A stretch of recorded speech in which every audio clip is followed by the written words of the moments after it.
Parang hindi na worth it ang Click 160 ngayon 2025. Kahit anong tingin mo sa iba, pero kung gusto mo talaga siya at yun na talaga, kahit ito ganyan yung specs, ganyan alam, kumuha ka na lang ng yung gusto mo talaga. Laging nasa bandang huli ang pagsisisi, para wala sa unahan niya. Hindi mo yung kung ano yung gusto mo, kung ano yung nararamdaman mo para sa'yo. 125, pwede na yun.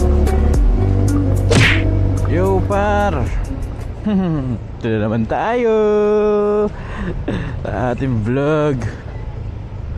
Medyo gusto kong rumatrat ngayon ng vlog par. Ha? Ratrat tayo. Mapapansin nyo yung suot ko, parehas lang, no? Na-upload ko na nakaraan. Kasi isang araw lang natin sinot to. Yung dahil kasi nagtatanong sa akin ngayon par, kung worth it pa ba ang Click 160 ngayong 2025, lalo na lumabas yung bagong PCX, yung bagong NMAX, lalo na yung counterpart na ito is yung Aerox na bago, yung version 3. Kaya yun, siguro sa ngayon parang hindi na worth it ang Click 160 ngayon 2025. Kung ang habol mo yung looks at yung dating ng Aerox tsaka ng mga NMAX, lalo na yung Aerox ngayon, man, yung Aerox ngayon par, naka disc brake na parehas, di ba? Napakaganda nung Aerox ngayon. Pero nasa sayo pa rin yan kung paano ka pipili ng motor na para sa'yo. Kasi hindi lahat gusto yung Aerox, hindi lahat gusto yung NMAX, hindi lahat gusto yung PCX. Yung iba gusto yung Click lang dahil dito sa footboard. Yung Click mas mura, yung ganun ba, kumbaga titimbangin mo lahat yung after sales ba, yung issue, yung mga aftermarket na accessories, kung available ba, hindi kasi mga titimbang-timbangin mo dyan. Minsan kasi kung magpapadaan lang tayo sa hype, mapapabili talaga tayo nun. Kaya kung ikaw, timbangin mo kung ano yung gusto mo talaga, kung saan ka mas gagandahan, kung saan yung magagamit mo lahat ng potential, kung para sa'yo ba talaga to, ganun bang tipo. Kasi ako, tinimbang ko yan lahat, parang tinimbang ko yung sa Click, sa NMAX, sa PCX, sa Aerox. Ayan mga pinagpilihan ko noon. Sa Aerox, okay yung Aerox. Gusto ko siya na medyo, kasi may OBR ako naka-sniper kami dati, na yung sniper alam naman natin patusok yung likod, diba? Ang problema ko doon, yung angkas ko, yung OBR ko, kapag sa akin, nakayakap, masakit sa balakang. Kasi mataas yung yung sa puwet mataas yung puwet ng Aerox, ng sniper. Pati yung Aerox ganun din, mataas. Kaya iniisip ko, masakit sa likod yan. Tsaka na testing na rin namin, na may niram kaming Aerox na parang test run lang ba, test drive lang ba, ganun nga, sakit sa likod. At yung pyesa medyo kamahalan din, yung mga accessories, di ba? Kaya medyo tumagilid sa akin yan. Yung NMAX naman okay din, comfort, upuan okay, lahat okay. Ang problema ko naman yung sa parkingan ko, mahirapan yung ganong kalaki. Kaya medyo nag-alangan din ako. Kasi yun titimbangin natin lahat Tapos sa ano naman, yung PCX ganun din, malaki, di ba? Malaki yung PCX. Tapos ganda sa parkingan din, hindi rin siya ubra. Maganda yung compartment, malaki. Ayan, yan yung mga hinahanap ko, yung compartment din. Yung kasya kahit half face lang na may ilalagay ko. Kahit isang helmet lang, di ba? May ilalagay ko. Ayan. Medyo off ako doon sa parkingan kasi parkingan ko dati mahirap, parang nahirapan ako mag ng ganyan. Tsaka baka mo yung gasgas ba, magagasgasan din yan doon. Tsaka yung mga accessories din yan medyo mabigat para sa akin kasi magkano rin yung shocks nyan. Yung pinakamura 8,000 yata, hindi pa masyadong maganda yon. Siyempre kung gusto mo ng shock yung kahit mura maganda natin kaya medyo off ako doon. Pati yung Aerox ganun din, mga accessories din yan.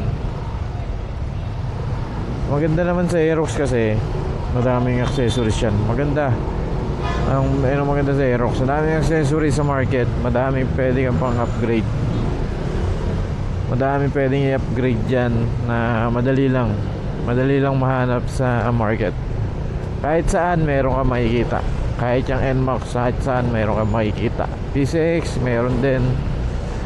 Maganda ngayon, lahat yun, tatlong yun lahat naka disc brake, lahat may ABS version, lahat sila, lalo na yung version 3 tsaka yung NMAX.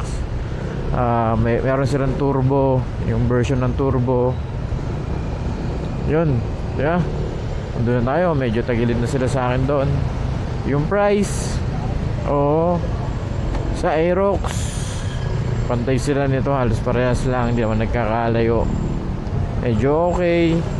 Yung NMAX medyo may kamahalan ng konti. Yung PCX ganun din. Kaya dito sa price na yun, tama sa price. Tapos sa compartment yun, yung tatlo malalaki yung compartment nun, yung tatlong yun, PCX, NMAX, Aerox. Ito sakto lang, 18 liters kasya half face, okay na sa akin yun. Dahil okay na sa akin yung ganun, 18 liters considered na yun. Kasi ayoko rin talaga mag top box din kasi totoo lang, ayoko mag top box. Kaya ayun ang mga kino-consider ko, malaki yung compartment. Sabi ko nga sa inyo, diba, galing ako sniper, walang compartment, naka top box ang Baduy. Ang Baduy na sniper ng naka top box, kaya umayaw ako doon. Yun na, doon medyo tagilid na sila sa mga ngayon. Tapos ito na, nakita ko tong Click, yung 160. Dapat ipang kukumpara ko pa lang yung 150, lumabas na tong 160. Sabi ko okay din, maganda. Tapos ano na siya, dual overhead cam na, 160cc na, upgraded na kumbaga. Tsaka iba na yung itsura niya, medyo lumaki siya na lumapad. Kaya ay ko okay para siyang PCX na pinaliit yung itsura. Tapos nagandaan pa ako sa kulay nitong puti kasi plain siya, emblem lang. Nagandaan ako ng pagka plain lang kasi doon lang, ayun ang gusto ko, simple lang, yung walang masyadong design, walang masyadong kurba. Tapos bago lang sa market. Ayun, pwede to. Tignan ko yung price, medyo kadikit ng Aerox, okay. Medyo mababa, okay. Yung pyesa madali lang hanapin. Yung accessories mura lang.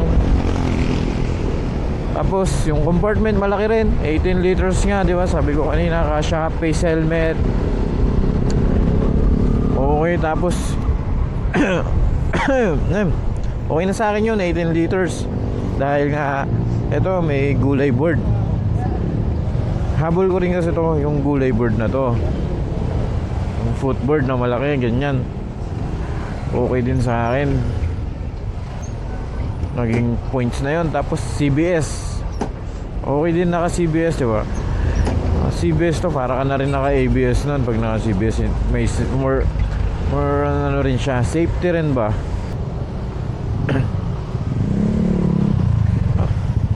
Sa ngayon di pa naman ako pinapahiya ng CBS, no? Maganda pa din, okay pa. Di pa ako pinapahiya na ito. Wala akong disgrasya sa ngayon. Sana wag naman mangyari, no? Kaya nasa sa inyo pa rin naman kasi yan, par, kung paano mo desisyonan yung pagbili ng motor. Pero sa akin, kung kailangan mo lang ng pang negosyo, pang ganyan, simpleng forma. Kita nyo naman yung forma ng Aerox ko ngayon. Ay, ng Aerox ng Click ko ngayon na 160. Simple lang pero ang angas. Tapos medyo mababa nga to, diba? Mababa yung kuha nito, mababa to sa Aerox. Yung Aerox kasi medyo mataas yan eh. Pero kung ikaw, kung trip mo talaga yung Aerox, kahit noon pa gusto mo na siyang bilhin, ayun talaga yung gustong gusto mo, eh go, doon ka na sa Aerox.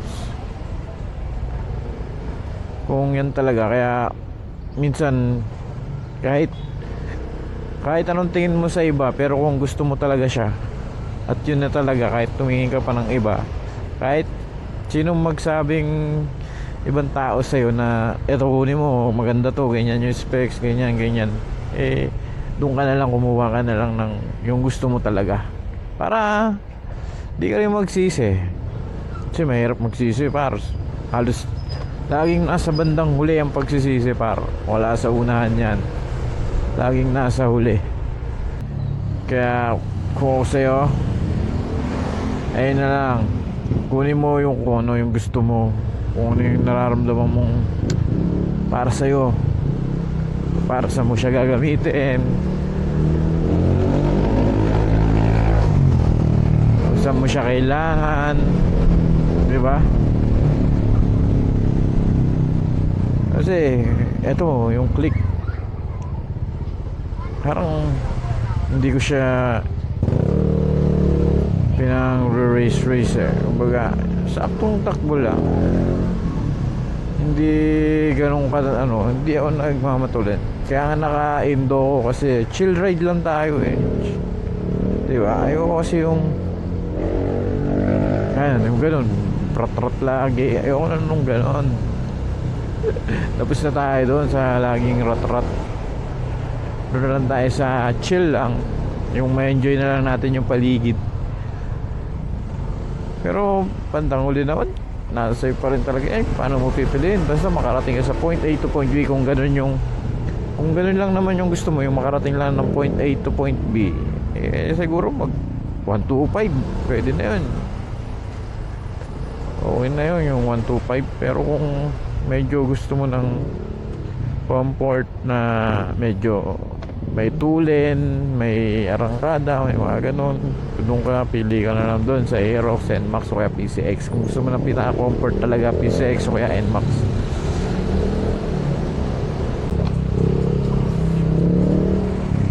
Yan mo yung iba, di ba?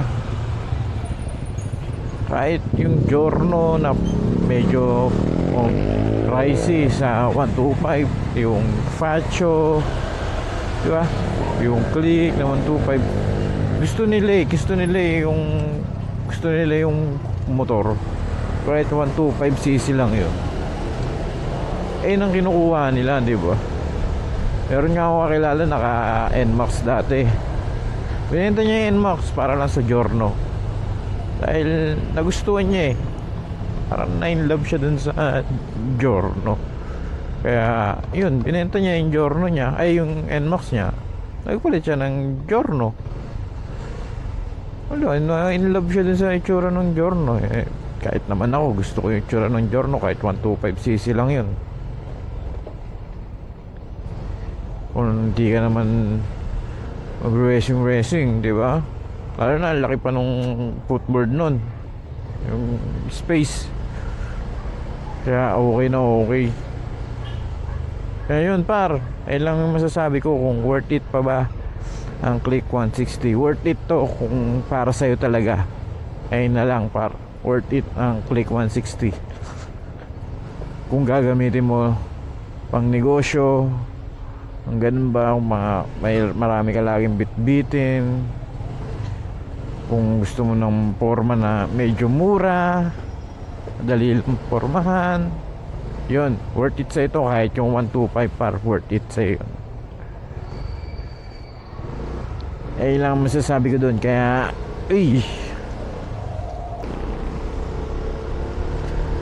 Woo!